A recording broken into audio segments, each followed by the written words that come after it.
Rebeldía, que es a quien ya hemos hablado varias veces con él, un histórico dirigente de la UCR, es Federico Storani. ¿Qué tal, Federico? Daniel Rodeguiero es mi nombre. ¿Qué tal? Buenos días. ¿Cómo están ustedes? ¿Qué tal? ¿Cómo estás? Bueno, muy bien. Federico, te quería hacer una consulta. Sí. Hasta que arreglo el audio. Ahí se escucha bien, creo. Federico, te quería preguntar. eh, bueno, ustedes en la provincia de Buenos Aires con el radicalismo están apoyando la figura de Facundo Manes, pero en la ciudad tienen algunas diferencias, ¿no? Aparte del radicalismo apoya a María Eugenia Vidal, ponen el candidato a Martín Tetaz, y ustedes tienen una lista propia. Bueno, no, ahí hay que hacer una aclaración. Está muy bien que me lo preguntes, porque en realidad el oficialismo del partido en la capital federal, el oficialismo te diría abrumador, porque en las últimas elecciones internas del 100% de las parroquias, así le llamamos nosotros a las Sí, circunscripciones de capital, el 100% las ganó el oficialismo, es decir, no perdió ninguna. Entonces, sí, ese sector está claramente integrado, ¿cierto? Está integrado en la lista de Juntos, sí, la lista que se presenta por afuera no obtuvo ni siquiera la minoría. Es una lista que yo no desmerezco, hay personas reconocidas y demás, pero no tiene en este momento ningún nivel de representatividad partidaria en la capital federal. ahora, es como una rebeldía por afuera del partido. Ah, bueno, sí, sí, sí. Bueno, se cortó. Vamos a ubicarlo nuevamente al dirigente Federico Storani, con quien veníamos hablando sobre qué está pasando con este sector de la UCR en la Ciudad de Buenos Aires, que está... hay varios dirigentes, está Federico Suárez Lastra, está Luis Brandoni, son varios los dirigentes que... bueno, ¿qué tal? Bueno, seguimos con la charla, Federico. Decíamos que hay un grupo que se declaró como si fuese una rebeldía contra lo que marcó el partido, ¿no? Claramente sí, porque no es la primera vez que ese sector lo hace. Te voy a citar un caso anterior. En el caso anterior, el radicalismo compitió oficialmente y sin embargo uno de los integrantes de este sector terminó yendo en la lista de Elisa Carrió, que fue en el 7º lugar, que fue Facundo Suárez, Claro. desconociendo la decisión orgánica, digamos, del partido, que iba por otra vereda, Mm. por otro lado, es decir, que es el mismo sector, es el mismo grupo. Bueno, en esa oportunidad tuvo fortuna porque Carrió hizo una gran elección en la capital federal, obtuvo el 52-54% de los votos y alcanzó a entrar. En esta oportunidad yo creo que no, que es un grupo que va a mostrar en las urnas que es prácticamente un grupo marginal ya, ¿no? Mm. Vos en lo personal apoyás la candidatura, la lista, digamos, de María Eugenia Vidal. Yo apoyo la decisión orgánica de mi partido, siempre he estado en eso. Yo, por supuesto, que en la provincia de Buenos Aires, así como hemos planteado una elección interna, porque creo que las PASO, que fueron tan criticadas, vos recordás que hace no demasiado tiempo se decía, ¿para qué las tenemos? Si es un Sí, gastadero de dinero, finalmente son listas únicas. Bueno, nosotros hemos hecho una lista en la provincia de Buenos Aires, que es donde yo milito, pero previamente a eso hicimos una elección interna donde participaron 120.000 afiliados, es decir, fue un altísimo nivel de participación en plena mm, pandemia, para tratar de lograr recuperar cierta identidad del radicalismo y además valores, creencias, ideas que nos identifican más sí, popular, menos conservador. Entonces, siempre he estado dentro de lo que es la orgánica de un partido. Si uno milita en un partido político, tiene que aceptar cuando gana y cuando pierde. claro. En la elección de la provincia de Buenos Aires, por supuesto, nosotros perdimos por muy poquito, porque apenas por un punto, Mm, pero bueno, estamos aceptando que es la lista orgánica del radicalismo, ¿no? Yo acá en claro. la ciudad de La Plata, de donde estoy, mis amigos, los militantes que siempre me han acompañado, integran la lista del partido. Sí, de hecho, vos tenés fuertes críticas con Horacio Rodríguez Larreta, las has hecho, con Mauricio Macri también, mucho más, pero sin embargo, bueno, sos orgánico a lo que decide el partido. Y en referencia a eso te pregunto, la candidatura de Manes, según Stolbizer, pone en duda lo que ya se creía como algo cierto, que era la candidatura presidencial 2023 de Horacio Rodríguez Larreta. ¿Coincidís? No, mira, a mí me parece que eso es un tanto prematuro. Primero porque hay que ver cuál es el desempeño electoral. Va a ser una elección muy compleja, muy difícil. El radicalismo tiene una muy buena estructura en el interior de la provincia de Buenos Aires, que seguramente va a ayudar mucho, pero cuando nos arrimamos a los centros urbanos más poblados, donde está prácticamente el 60% del padrón electoral de la provincia, que es la sección primera y tercera, sí. Allí las dificultades son mayores. Y además un error que yo creo que se cometió en este armado de la lista de la provincia de Buenos Aires fue no haberlo integrado claramente a Gustavo Pose, al intendente de San Isidro. ¿Y por qué no sucede eso?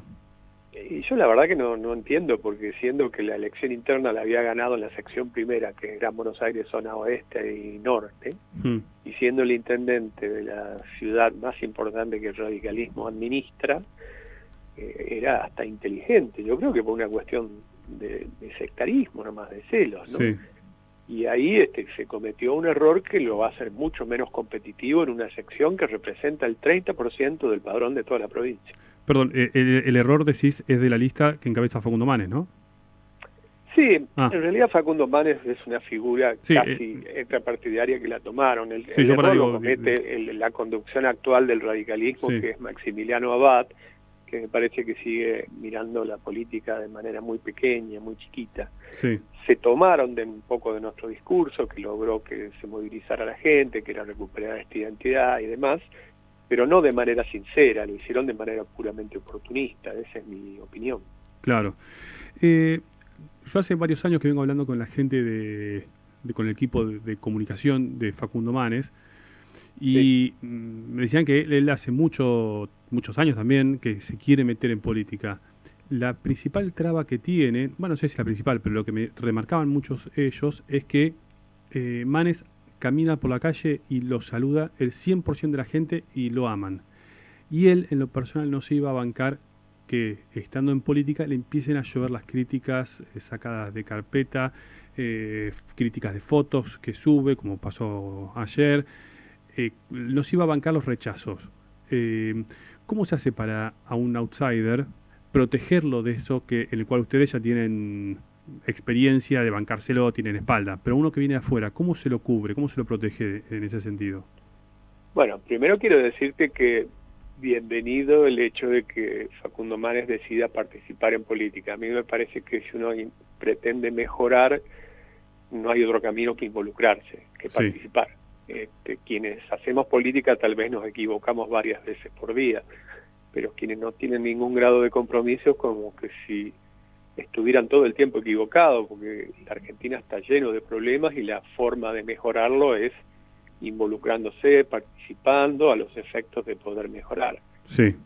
En algunos casos, algunos de nosotros también gozaron de una popularidad muy, muy alta en algún momento, y eso, como dice el tango, la fama es puro cuento, hay que alimentarla con mucha militancia, con mucha propuesta y demás. Y hay que tener el cuero muy duro se va haciendo con la militancia política. En algunos casos, en mi caso, por ejemplo, yo empecé a los 16 años la militancia política, pasé por todo, por militancia universitaria, por la época de la dictadura, por distintos cargos políticos, por la recuperación de la democracia, nada menos que con Raúl Alfonsín, aprendí muchísimo. Y yo creo que hay que saber que cuando uno se mete y cuestiona el poder, va a haber de distintos lados donde te van a erosionar, criticar, muchas veces con cuestiones falsas, hay campañas de ensañamiento muy claras. Sí.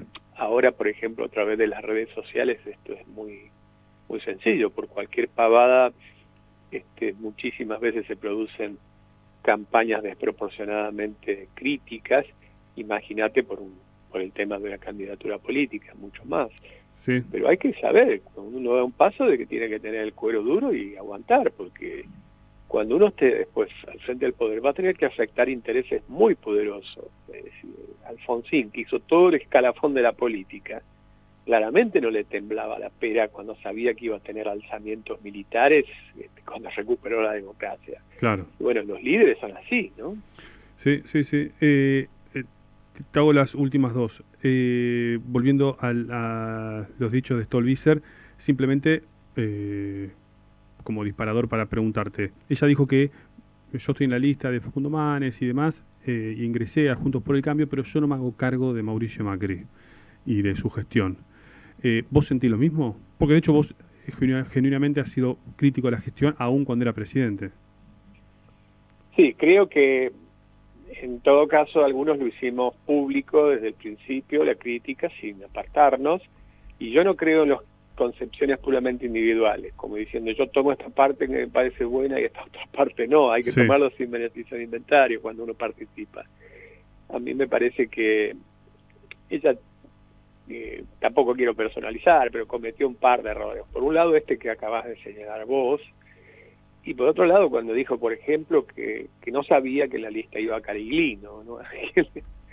Claro. Es decir, cuando uno va a aceptar un cargo sabe quiénes están en la lista, y más cuando va a ser diputado nacional. Me parece que eso no es consistente, eso no es consistente. Bien, y te hago la última, Federico. Alberto Fernández le quedan 2 años de mandato, después veremos si quiere renovar y si renueva, pero por lo pronto le quedan 2 años. ¿Cómo imaginas que van a ser estos 2 años? Bueno, estamos atravesando una situación extremadamente difícil como es una pandemia. Ojalá estemos mirando el final de la pandemia, a pesar de la variante Delta y de todo lo que se habla de una nueva ola de contagios y demás, pero también avanza la campaña de vacunación. Yo veo algunos síntomas en materia económica de cierto nivel de reactivación, ojalá, porque estamos todos en el mismo barco.